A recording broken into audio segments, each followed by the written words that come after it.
lives one day at a time. Kimmy Kim and Elations Radio. They're here to get your day going fine. Kimmy Kim and Elations Radio. Kimmy Kim and Elations Radio. Kimmy Kim and Elations Radio. And here's your host, Miss Kim Robinson.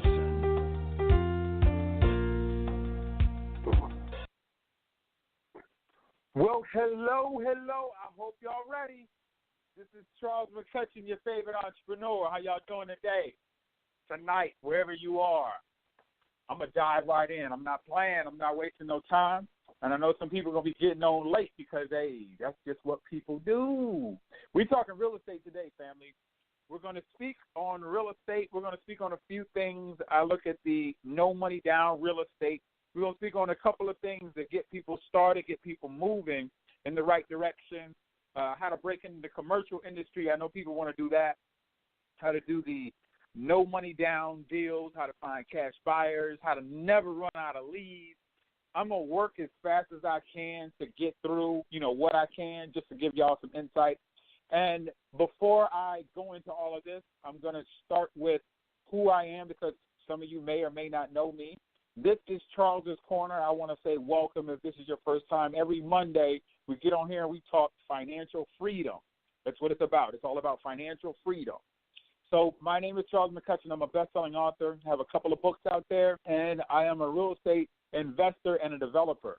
So that qualifies me to speak to you on real estate.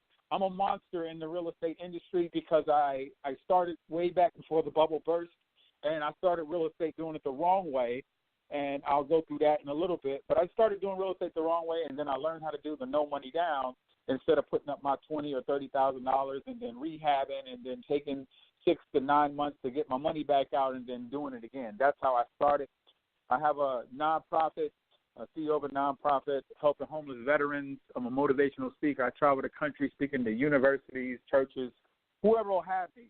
I'll definitely come out there and give you what I have. I'm a retired Naval Officer as well. I used to do Ballistic Missile Defense, saving the world, and I had a great time doing it. But I left that in 2012 and just started on this journey of entrepreneurship. And this has been one heck of a journey. I sit on a couple of nonprofit boards as well. I'm a trustee on another board. But neither here nor there, I'm diving right in, and we're going to discuss real estate.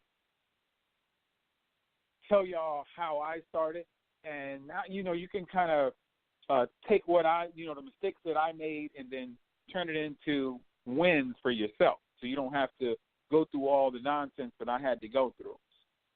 In short, what I had to do is I went through and I was traveling the country really, finding whoever I could to teach me about real estate. I probably went through every YouTube video out there. I know a lot of the who we call quote-unquote gurus out there. I've been to a lot of their trainings. I've been to a lot of the 3-day trainings. I've been to trainings. I've learned. I paid thousands upon thousands upon thousands upon thousands upon thousands upon dollars. I've wasted a lot of time trying to learn this industry called real estate because the one thing I see across the board is a lot of people who are really, really making money. They are, in the sense of professionals and the people, the millionaires, the billionaires, they have some sort of real estate in their portfolio. So with that being said, I said, well, if they have it in theirs, why don't I have it? So that's when I started my journey. First home, a little bit right after high school, and then the lady who helped me to buy my home as a real estate agent, she told me about equity. And I didn't understand what she was talking about. She said, well, it's money you can take out and use if you have to. And I said, well, what do you mean have to? I said, well, and she started just breaking it down for me, and it just made sense. And so I went in and I took out about $37,000, and that's like the most money I ever had in my entire life. And I'm going to tell you, I went to the bank, and I went to go cash the check. Because back then we used to get these checks. And, you still get checks here now if you want to. If you want to go to the, get a check, you can, or just have your lawyer put it into your bank account, which is so much easier. But I had the check, and I still got a copy of it. and I went into the bank, and I went in there in a T-shirt and some jogging pants. And I just asked him, can I put the check? Can I cash the check? Can I put it in the bank? And so the lady, she kept looking at the check and then looking at me and looking at the check and looking at me, and she did it. And then she said, hold on for a second. So she went to the back, and then she came out, and they were standing by the door. I say her and her supervisor were standing by the door, and they were looking at me as I'm standing there just waiting. And so they're discussing some stuff, and he walks over, and he says, sir, we can't allow you to take any money out. I said, well, I don't want any money. I just want to put it in the bank. He said, well, sir, it takes approximately 10 days before it to clear. And I said, I don't want any money. Can I just put the check? Can I put the money in the bank? I just want to deposit it. Is that okay? He said, yes. And then he walked away for a little bit. Then he went away, and she came back. And then, I put the money in. But I used to always go, and I may have done it on purpose. I know I did. I would go there on purpose in jogging pants and a T-shirt just because, and then cash checks.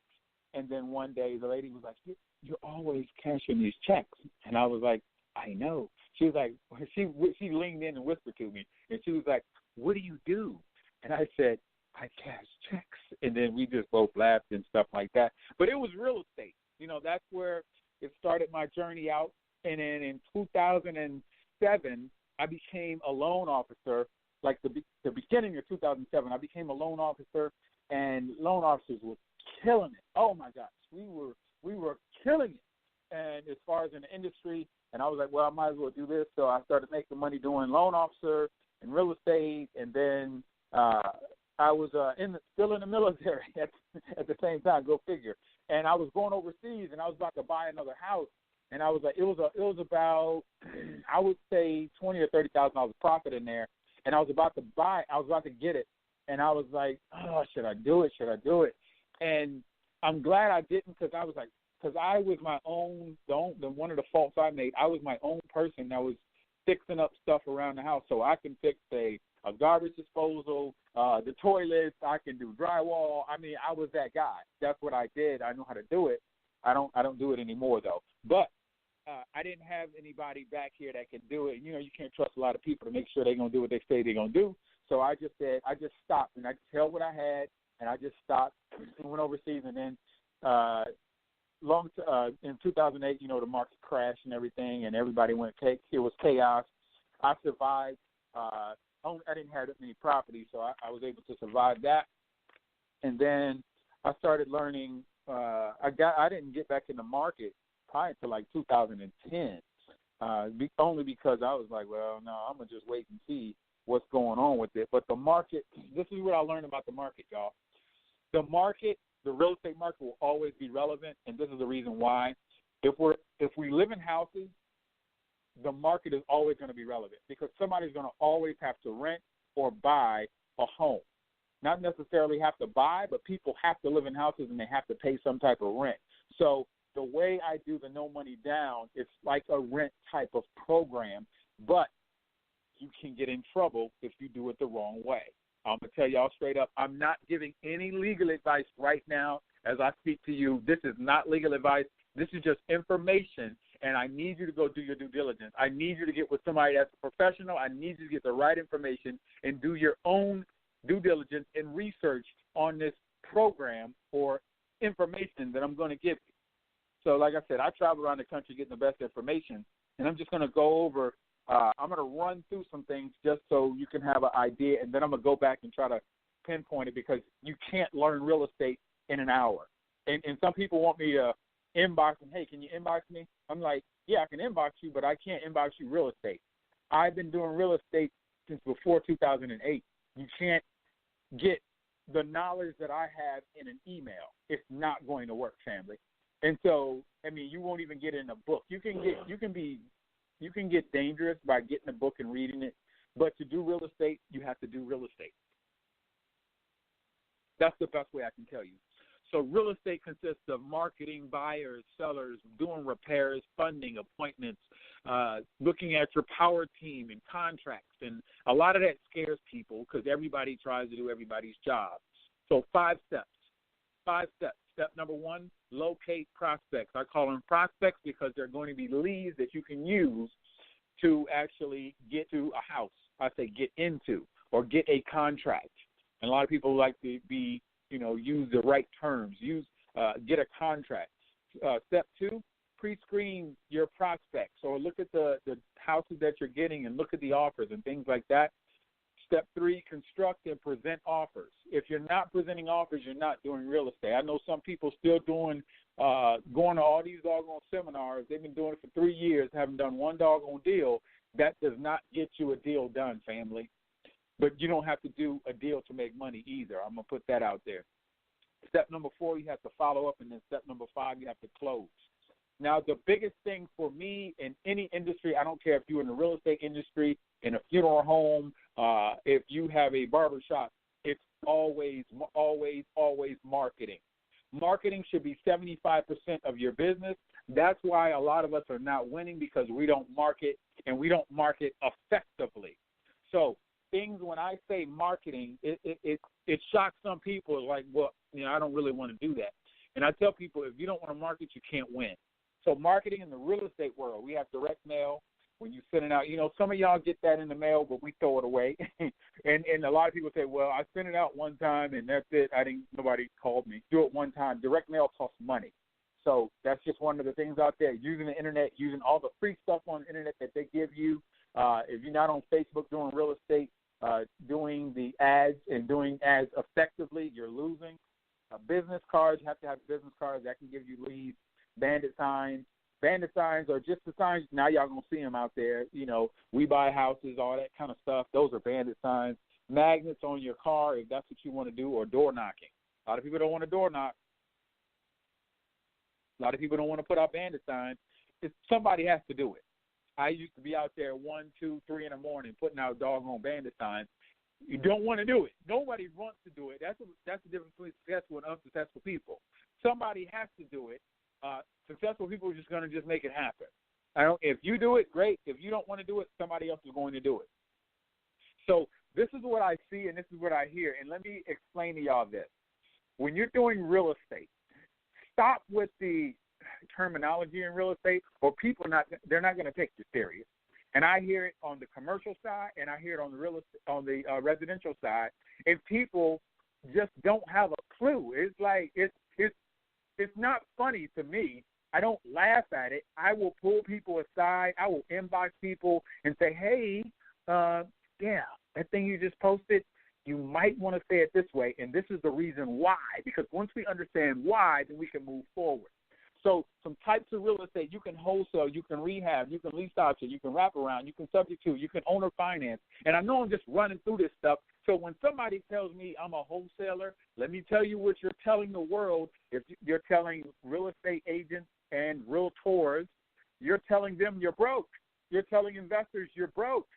When you say I'm a wholesaler, stop. Stop saying I'm a flipper. Stop. Stop saying I'm a rehabber. I get it. Just say you a real estate investor. That's what you do. Because real estate investing, to me, really, if we want to break it down, I'm a real estate entrepreneur. The money to the deals from other people. The money comes to the deal. I get the deal, and you get a deal that's sweet enough, the money will come. Stop worrying about the money. That's what we always worry about. And it's hard to tell people that because I was in that same situation. I was worried about the money, but I didn't need to worry about the money because I didn't have a good enough deal to get the money. If the deal is good enough, the money will come. People will, hey, I had a guy, he offered me $6 million plus dollars, and he said there's more where that came from, for some beachfront property, $6 million plus. If you need any more, let me know. Never in my life had I had anybody offer me, oh my goodness, I'm going to stop right there. Types of contracts, this is what stops people. I don't have a contract. Okay, you can do a contract, and this is, like I said, this is not legal advice. Make sure you have a real estate attorney. Make sure, and I have one, you can get one in every state, truthfully. But I say start in your own backyard. Stop trying to be like, starting in Florida and you're in Michigan. Just start in your own backyard and start learning your industry. You have to learn. Every industry is different. Go to California and jump out there and just start, trying to put property under contract, and I don't really know much about the industry. I have to get some investors out there or some real estate agents just like I do down in Texas. You get some real estate agents down there and some people that understand what the heck is going on in that industry, because houses can sell for 10 days. They may even stay on the market one day, and you don't know, and you think you're going to go in there and get this house, and it's already gone because you don't know the market. So types of contracts, standard purchase and sale agreement, you can get a contract from your realtor and get a kind of some information on how it's supposed to work. You can use that same contract. You can find one online, and you can get with the lawyer, and the lawyer should lawyerize it. That's not even a word. But anyway, the lawyer should lawyerize it. You can get a assignment of contract, agreements for deeds, lease option agreements. There's a lot of different contracts that are out there that your lawyer should be the one to literally, if you do up a contract and give it to your lawyer, they should do what they have to do. And it's a real estate attorney, and some real estate attorneys are not like others, just to let you know. Some might not understand a double closing. And if they don't understand that, and that's what you do, double close on different houses, then you have to find somebody that understands that. And what you need to do is go to meetup.com and go to your local real estate folks and start learning from them. Some of them are not going to give you information. Some of them will. Some of them not even going to talk to you because they think they're better than everybody else, and they think if you get in the market, you're going to take all the houses and stuff like that. We have people like that. No one person can take over the whole industry. It's not going to happen. I don't care which area you're in. They may do a lot of deals, but that's it. But they can't take over the entire industry. So, it's not – for me, real estate, there's not any let me give you all this secret. There's no secrets in real estate. It's either you know or you don't know. And what they're doing, and I say some of these gurus, not all, some of them are great, some of them suck. I'm just going to be honest. Some of them are charging people for stuff that's free. I do believe in paying for people's time, and that's okay. I don't believe in paying people $50,000, though, because $50,000 you can buy about 2 or 3 houses and, do whatever you're going to do with them, rent them out, whatever. But that's just me. Do whatever you want to do, but make sure you do your due diligence. So as we go through this, 2 ways to profit quickly from real estate. If you say, Charles, I need you to make $10,000, like give me, I would say 15 days, $10,000, 15 days, I'd have to look at a wholesale or a lease option. Those are my 2. Everybody else has it differently. And wholesaling, all I'm doing is locating the house at a low price, and I'm going to sign the contract to an investor. And I gave y'all meetup.com. You can put in your city, and you can put in your state, and put in real estate, and you can go to your local. If it's within an hour, 2 hours, 3 hours, depending on how bad you want it, go find them. I didn't travel all the way to California. I've been down in Texas a few times. I've been in Florida a few times. I've been in Michigan. I've been in North Carolina, Maryland, D.C. I live in Virginia, but I'm still traveling around doing real estate, doing deals, got some stuff still going on down in the Texas area, down in the Dallas area. Great opportunities down there. Doing about a 30% return on investment down there. You can't beat that's building up and everything like that. So go to meetup.com. In that group right there, the meetup.com groups, you can find people who are cash, find the money right there. And people say, well, I don't know where to find cash buyers. They're right there. They're right in that group right there. The one that you probably haven't even went to, they're right in that group. And so how to never run out of leads, I've got a video I'm just going to actually put out there and show you how to never run out of leads. Like you can have, I can give you so many leads to where you're just going to be like, okay, I'm crying uncle, no more leads. I guarantee it. No more. You'll say no more leads because you can have so many leads that you're not even going to be able to work all of them. And that's what happens to me, and I have to cut it off because I can't control all the leads that's coming in. The other thing I would do to make money like real quick is called a lease option. I'm taking control of the property. I'm actually becoming a principal in the deal. Now, that right there can keep you out of jail. I'm going to say that one more time. That right there, becoming a principal in the deal, can keep your behind out of jail. Family, this is not a game. This is real estate on steroids. That's why you have a lawyer. That's why you have a CPA. That's why you have a real estate agent or a realtor, whatever you want to call yourself, or whatever experience that they have. They do that by the level of experience. Get with the experts and let them do their job. Let them do their job. They're going to do their job. Make them. So that's what the lease option is. So my power team, you have to have an attorney, a real estate attorney. I would have a couple realtors on my team, and this is the thing, all of them are not created equal. I'm just telling you what I know. You may have to go through a couple of them. All of them not created, and some of them go, you can't do that. Okay, well, thank you. That's all I say. I'm not about to argue with you. They tell me I can't do it when I know I've done it before. They just don't know how to do it, and that's okay. I just go to somebody else that does. You have to have a title company. And all these people I'm giving you on the power team, you're going to find them at meetup.com, y'all. You can find all the people in there with the money. You can find them in there. People that want to wholesale, you can find them in there. People that rehab, you can find them in there. You can find your contractors in there. Attend your local real estate. And if you don't want to go, then I don't know what to tell you, because my deals come from having business cards and passing them out, and everybody knows Mr. Real Estate, Charles McCutchen. Hey, Charles, I got a great deal for you. I'll always get those calls right there. Hey, Charles, I got a great deal. Everybody called me from all over the country about great deals. It's a great deal down in Florida, 1.2, $120 million right on Miami Beach Hotel, $120 million. Great deal. That's what I hear. It's a great deal down in the Dallas area for $40,000 to $60,000, building single-family homes. Great deal. Great deal in Norfolk. It's a home for $154,000. Great deal.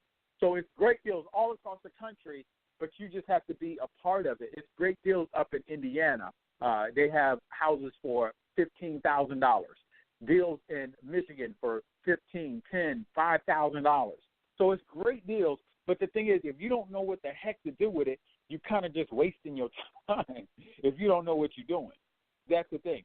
So I'm going to go over this thing called MAO, Maximum Allowable Offer. Let me give y'all this. For me, I don't care how pretty the house is. I don't care how jacked up the house is.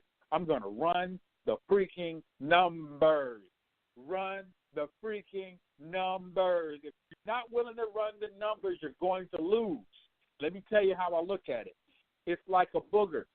I hate to put it out there like that, but I'm going to tell it to you like it is. It's like a booger that's stuck on somebody's hand. And what happens is somebody that don't run the numbers, they're going to have that booger stuck on their hand. And what they're going to do, they're going to sauce it up. They're going to put lipstick on the pig, and they're going to make it look pretty, and they're going to try to flick the booger on somebody. I just don't want to flick on me. So what you have to do is you run the numbers, because if you don't run the numbers and they flick it and now you have the house, now you got the booger stuck on you. So take it how you want to take it. But it's called Maximum Allowable Offer, and it's called MAO. So we have a thing called ARV. That's the after repair value. So a lot of people don't get this. You can understand the numbers, you can crush real estate. If you don't know the numbers, you're going to have some bull crap, and I'm telling you, it's not going to be pretty, because you're going to be saying, oh, I don't have the money. I don't have the money. You don't have the money because you don't have a deal. That's the reason you don't have the money. So the after repair value is after you repair the home, it's how much the home is worth. The thing is, you have to look at all the houses. I'd say about 5 in that area, within about 5 miles around the house that you want to get.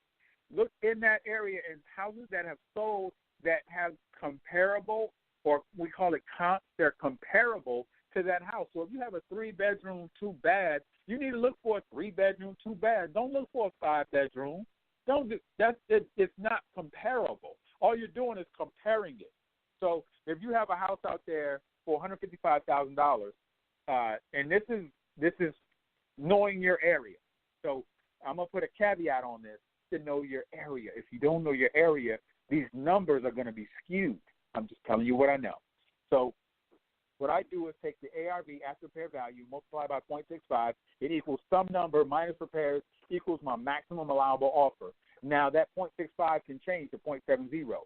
It can change to 0.60. It can change to 0.75. What is your area? I don't know. Figure out your area. So if I take $155,000, which is the ARV, and multiply that by 0.65, it's going to equal some number. And what if the repairs are $11,000? So you take $155,000. I'm talking real fast, y'all. Just stay with me. $155,000 times 0.65 is equal to some number. Subtract that minus the repairs, and that equals your mayo. And like I said, if I'm going too fast, you're going to get this in a video. No big deal. You're going to get it in a video, so don't worry. $155,000 times 0.65 is $100,750. Minus repairs of $11,000, and now you come up with like $97,000 is your mail, maximum allowable offer. But then you have to look at how much money you want. You want 5,000, 10,000? I say 10. Let's go 10. Try to squeeze out 10. So now you have to subtract 10,000 from that number, and then that's what you can go in saying, hey, you got to talk to them and see if they're willing to give you the house for what it's worth, or you got to play let's make a deal. You got to negotiate. But negotiation is more of how you can help them, not I'm trying to squeeze, swindle money. It's not about that. It's about helping. If you take on the relationship role and help people, you'll be so much better off. I'm trying to tell you, you'll be so much better off. For that $155,000 home, for me, my buying price, probably $75K. Because I want to do something with it. I may want to buy it or sell it, but I look at my exit strategy before I go in. If you don't have an exit strategy, you're not going to win. If you don't have an exit strategy, you're not going to be able to tell an investor if they want to buy it from you or if they want to give you the money, what's your exit strategy? How you getting out? If it doesn't work, what's going on? Well, that's how I look at everything. That's just how it is. So you can look at every deal the same way. Let me tell you what happened to me. So as I'm looking through this, I'm trying to find it was $8 million. The maximum I needed was $8 million. The lowest I needed was $3.5 million for land. All right? There was some land, going to build some stuff on it, and I started looking around and talking to investors, and nobody was, ain't nobody trying to give up no $8 million. Come on now. Not many, put it that way. It's got to be a very, very, very solid deal. So you start looking at different people that can help, and you start saying, well, shoot, what am I going to do? Because I need to find this money. So I started looking for funding, really, like everybody else. And you don't need the funding if you have a great deal. I had a great deal, but not a lot of people have $8 million. Hold on, let me reach in my pocket. I got $8 million right here. Let me write you a check. Not going to happen. So I started looking at the federal money that's out there. That's the biggest pot of money out there. And then I started looking at the money that's coming from business credit. Now, business credit is getting money that you're not personally liable for. And I know some of y'all may know and some of y'all may not. But it's out there for the taking. Those in real estate have not tapped into business credit yet. We're still out there. If you go into some of these real estate groups on social media, they're still crying for money. Hey, I need $1 here. Anybody know any funders? Anybody can fund this, can fund that. And it's not going to stop because that's just what we're accustomed to because we don't know any better or they don't understand how to go get business credit because it's not as easy as it's laid out to be. So just to let y'all know, my name, Charles McCutchen. I'm at CHARLES, the letter M, Speaks at Yahoo, SPEAKS, at Yahoo. That's where I am. That's where a lot of people find me. Or on social media, I'm all over social media. You can definitely find me there. And I got some stuff on YouTube as well. You can go to Charles McCutchen and put in wholesale, and you'll start seeing real estate stuff, or you can put in Charles McCutchen real estate. You'll find videos to where I'm stepping through the how-to. I have some videos literally from scratch, like how did I start? How would I start like right now, today, if I had to? And I would actually go online, and I go to each website, break down what you need to click on. I start breaking it down like that, family. And if you really want it, you can do that. So 10 things about real estate you should know. Let me break this one down real quick. A real estate agent, a realtor, and a broker, and a real estate investor, they're all different people. A lot of people think a real estate agent and a realtor are the same. They kind of do the same things, but a realtor has more accolades or more schooling or more licenses and things like that. So I don't get into all that. I'll let them go ahead and do what they do on their end. But I do look for people who can fit the bill and help me out as a real estate investor. Well, you do not need a license to do real estate as an investor. You need a license to do real estate as selling homes, family. It's illegal for me to sell a house. It's illegal. That's why I become the principal in the deal. You can literally go to jail. You can get in a lot of trouble trying to be a real estate agent or a realtor, and you never took the exams and you don't have a license and all that stuff. So be leery of how it's supposed to be done. You can't take the real. I've heard real estate agents tell me this. But no, people that want to be real estate agents, you can't take the real estate exam and come out thinking that you're going to be a broker. It doesn't work that way. You need about 2 years in some places, 3 years in some places before you become a broker. And a broker just have a lot of realtors and real estate agents up under them. A real estate agent and realtor are different, and one difference, as I said, is qualifications, vary state to state, and no book can give you all what you need as far as real estate. You're not about to read a book and then you're going to come out blazing thinking all you need to know about real estate. You're going to actually have to get some hard knock life type stuff there and do it. So people say, I want to do what you want to do. Well, to do what I do, you're going to have to do what I do, And to do real estate as an investor, you actually just have to do it. Hands-on is the best approach. I don't know anything better. Get out there, get dirty. And for me, if you want to start real estate today, you can start today. You can start tonight. You can start right now. You can go to the computer and start like now and stop wasting time. Real estate to me is a great equalizer. It can get you out of debt. I can show anybody how to leave a six-figure income through real estate, period. That's just what I know. I don't care how much money you're making, because it's really not how much you're making, it's what you're doing with what you're making and how much you allow yourself to keep. And I say, underline that word, allow. Allow. We're allowing ourselves to keep money because we can offset our expenses, because we have businesses that set up the correct way to receive funding to where you don't have to pay the money back. How pay the money back? You're not personally responsible for the money your business is. How sweet is that, family? How sweet is that? And for you guys out there who doing real estate, already have your business set up, those who have nonprofits, because my nonprofit is for homeless veterans getting houses, because I was working with a lot of group homes and other nonprofits, actually helping them to get houses. And then that's when I turned my nonprofit around and got certified and got the letter from the IRS that says I'm a 501c3 certified and I'm tax exempt. So what happens is, after you have some time, 2 years under your belt as a nonprofit, now you can apply to be HUD certified. And all HUD certified is you can get discounted properties, steep discounted properties from the banks, or they can donate them to your organization. Woo! So imagine getting these houses donated to your organization to house the homeless, to house battered women, to house men that just came out of prison, to house little kids, to house, I don't know. It's your organization, but that's on the 501c3 side. I show people how to set up the nonprofits, how to get the grants, how to get the funding, how everything is supposed to work. It's just a process. It takes a little bit of time. I show people how to do real estate, the no money down type real estate. If you want to be a big baller and spender as well, I can show you how to go do those. I show you how to do the foreclosures. I don't like doing foreclosures, and I have my reasons. But, it's once foreclosures come out, everybody and their mother and brother can see the foreclosure, and everybody and their mother and brother is betting on it. And if you're not going to rehab it and spend a little bit more money, then you're probably not going to get the deal, and it's going to go to somebody else. And you're just going to have to put your name in a hat, especially if you're just trying to flip it or if you're just trying to wholesale it. You're probably not going to get it, only because you have to spend more than your MAO, your maximum allowable offer, and that's not what you want to do. So you're looking at the numbers. So I work with a lot of for sale by owners, people that's trying to sell their own houses. Let me tell you what I know.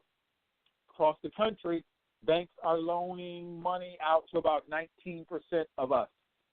89% of people who may not be able to get a bank loan, and it may be due to money, it may be due to something that happened in the past, for a plethora of reasons of why banks are not loaning money like that.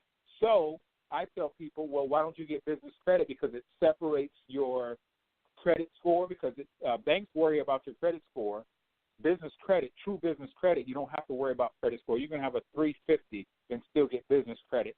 Business credit allows people to get 5 to 10 times more than a bank will give. So if a bank only gives you $15,000, 5 to 10 times more, you can get $75,000 to $150,000 through true business credit.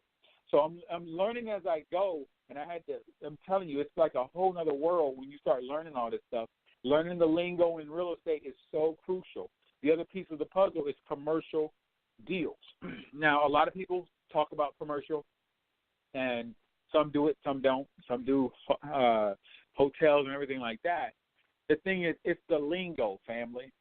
I had one guy trying to sell a hotel or something online. I had to inbox him, and I said, I don't even know what the heck he's talking about. But he didn't have the lingo, so that let me know that he didn't understand what he was talking about as far as commercial. Commercial is just like residential. It's just a different verbiage that you have to learn. A lot of people think they're going to get it fly by night. Get in the books. Cut the freaking TV off. Stop the bull crap, y'all. If you really want it, go for it. That's the only way we're going to win is if we go for it, and nothing else is going to be, nothing else truly matters. This is February. February is going to go, and a lot of people that told me probably 2 years ago they're going to start real estate, they haven't even started yet. Probably 3 years ago haven't even started yet. And now people are going to tell me now they're going to start now. I hear this so much. And it just goes in one ear and out the other now. People say, yeah, I'm really going to be doing this. And people have told me they're going to do nonprofits last year. Yeah, I'm going to start in a month. This is already 2018. Some people told me in 2016, yeah, I'm going to get a nonprofit. I'm going to do this. I'm going to write a book. People that told me they're going to write a book. When I became a best-selling author, yeah, I want to write a book. And nobody, they're not writing books. People told me they want to speak. Yeah, I want to speak, man. I see you out there getting it. I want to do that too. What I need to do? I give them some information straight from Les Brown. That's where I got my information from on speaking, and they don't do anything with it. And now they just go back. See, most people, it's like pain, and the brain goes through it. When something happens, we go back to what we're comfortable doing because the brain wants to be comfortable, and most of us just say, okay, well, I'm going to do it later. I'm going to do it later. I'm going to do it later. And later is really not going to get you there. I'm sorry to tell you. I mean, I can sugarcoat it for you if y'all want me to. I'm not that guy. I'm just hungry, and I stay in my lane, and I keep pressing, and I keep going. And at some point, everything is going to shift for me and what I'm doing because I'm just diligent in what I do. And it sucks. Sometimes I stay up late. Sometimes I don't. But I just put work in. Sometimes I'm up before any of y'all. Sometimes I don't even be asleep. I just be working, but I have to do it because nobody else is going to do it for me. And it's just a part of my makeup now. TV, 4 hours of TV, y'all. Especially during March Madness. Around this time, March Madness is coming up, February, March. I used to be in the TV, period, getting it. Hours upon hours upon hours of watching nothing but TV, watching LeBron James, them getting in, and everybody else, and that was my time. And I was always saying, man, I need some more time. I wish I had Monday off. And a lot of people started to say, I posted today about Monday. They said, man, I hate Mondays. I said, well, it's not that you hate Mondays. It's that you hate what you have to do on your Monday. I said, I love Mondays. I didn't leave the house today. I did. I went to the mailbox. But that's how my life is set up. But I still grind in what I do. And I still do seminars. I'm about to do a seminar next week for all women's organization, speaking there, doing another organization. I'm working a nonprofit. I'm still busy. But it's busy, but it's calculated in what I do and where I spend my time now. And so when I work with certain people, I'd be like, I'm not here to waste my time. I can promise y'all that. I can give you 100% of everything you need. The sad's hungry enough to come get it. God gave us everything we need to have. And that's why he rested on the seventh day. I'm about to take y'all there. He rested on the seventh day for a reason, because he had already done everything he needed to do. So when people say they're waiting on God, I say, no, you're not. He already did what he had to do. I look at us as 6 degrees of separation. We separated by 6 people. You have yet to open your mouth to get on the phone to contact somebody that knows somebody that knows somebody that knows somebody that knows somebody that knows somebody that can get you to the right person, but you gave up and you'd rather watch TV, you'd rather sit down and relax and chill on your time off when you should be calculating a plan, and you take that plan to somebody who's already been there and done that. You can't look at the plan. You can't give the plan to your friend who's never done or been where you're trying to go. It won't work, family. I tried it already. It's impossible for it to work that way in the time that you want it to work.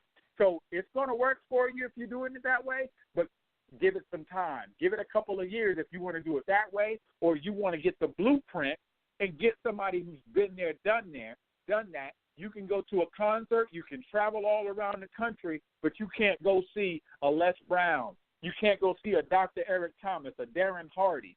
You can't go see those folks that can take you to a whole nother level, but you will be at the concert. You will break your neck to go to the Essence Festival. You go to the playoffs. I was down there. Yep, I was there. We was turning up. Everybody was all good. We got pictures. Look at us. We got bottles. We bottle popping. Family. I'm going to tell y'all like this. That stuff is played. I'm going to tell you, it's played out for real. It's so played out. We are struggling right now financially, and we're financially illiterate. And some people get mad when I say that. And I say that because I have facts to prove we're financially illiterate because of how much money we're bringing in and how much money we spend because we're consumers, and it hasn't clicked yet. Something needs to click inside you to say, okay, I need to change up what I'm doing, because the sad reality is, as we get older, a lot of us haven't figured out that we may be taking care of our parents. A lot of us have not figured out we may be taking care of our parents. And if you're a baby boomer listening to me right now, born between the age of 1946 and 1964, 9 times out of 10, a lot of you have not saved enough money to survive in the future. I'm going to tell y'all like it is. We haven't saved enough money. We're not investment savvy. We don't care about that stuff. We're too just out there just doing whatever. That's what we do. I have a lot of information. It's because I travel and I go get the right information from the right people, and I take the right actions to understand it, break it down to where I have it like the back of my hand, and then that want more. Those that don't want more, I say, God bless you. I'm not mad at you. But good luck, because the future is coming. Tick, tock. Tick, tock. Tick, tock. Your time will be up. Time is not waiting on anybody that's listening to this call right here. Not waiting on none of us. It's going to keep happening, and you're going to keep losing. I'm meeting people right now that has money in the bank at 0.05%. How can you win with money in the bank at 0.05% when inflation is more than that? Please, somebody help me out. Please. None of us like talking about money. We don't like talking about investments because we're financially illiterate people. I'm talking about the majority. The majority. That's where we are. We have to change it because our house is on fire. It's called an emergency. Emergency. It's an emergency, family. Your house is on fire, and a lot of people are just watching and just playing around because they think they have until tomorrow. Nobody's granted tomorrow. You need to fix it now. You're responsible for 4 generations. What are you going to do for your house? Because your house is on fire, and it's an emergency, and you need to do something like right now. Not next week. No. I'm talking right now, like tonight. That's what you need to do. But, hey, I say God bless you, though. If you want it, I guarantee you I have it, or I know somebody that does it. Because I'm going all the way in from a financial standpoint to make sure me, my 4 generations, and beyond are good. That's what I'm here to do. That's why I work as hard as I do. So I want to thank everybody who got on this line. I want to thank Miss Kimmy Robinson for Elation Radio and then Elation Magazine and soon to be Elation TV. My name is Charles McCutchen. I'm at charlesmspeaks@yahoo.com, CHRLES the letter M, FPEAKF at Yahoo. You can find me on social media. I'm that guy. I'm hungry, y'all. I'm hungry. And I'm your favorite entrepreneur. I'm going to pray us out. Father God, thank you for allowing me to get on here and come and bring everything I have to bear for everybody out there. Father God, look for those and help those who are going through the struggle, because I know it's hard out there for a lot of us, but we have everything because of you. We're looking towards the light. We're going to keep our heads up. In your name we pray. Amen. God bless y'all. I'm out.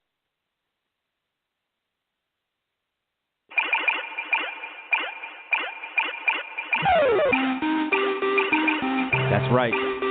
Yeah. Pray to him. You got to put in the work too. That's right. You just can't pray and he just give it to you. No, he ain't going to give it to you. You got to put in the work. He gon' put in the work. We gon' put in the work. And we put it together, and it's called teamwork. Now everybody knows that nothing comes easy when you got a goal in sight. You might have a chance, but you gotta have faith if you want the right things in life. If you want that, everybody wants that easy road. Nobody wanna put in the work. Then you point your fingers at God 'cause it didn't work. Now you got your feelings hurt. Why? Because you did not pray. Why? Because you didn't have faith. Why? Your heart was not in the right place. Why? Or maybe you was in a dark place. But this is not the time to be down. So you better stand up. You better turn that frown upside down. And you better stand up. You gotta put in the work. He gon' put in the work. We gon' put in the work. And we put it together, and it's called teamwork. See, everyone in life has had to go and face their fears. And if there is a lack of prayer, then soon follow the tears. So never give up hope, because there is nothing to fear. Just put in the work and you will see it all so clear. Oh, so clear. Wait a minute, you got to focus on you. Oh, so clear. And when you plant that seed, that's when he'll come through. Oh, so clear. There is no I in you, so you better team up. Oh, so clear. I got the perfect partner for you. Just look up. You gotta put in the work. He gon' put in the work. We gon' put in the work. And we put it together, and it's called teamwork. W means you're willing to fight for it all. O means outlasting every downfall. R means resurrection, God all up in this place. K means you kick the devil right in his face, and I'm like, work, pray, work, come on and work. Pray, work, come on and work. Pray, work, come on and work. Pray, work, pray, work. You gotta put in the work. You gotta put in the work. He gon' put in the work. He gon' put in the work. We gon' put in the work. You gotta put in the work. And we put it together, and it's called teamwork. Here we go now.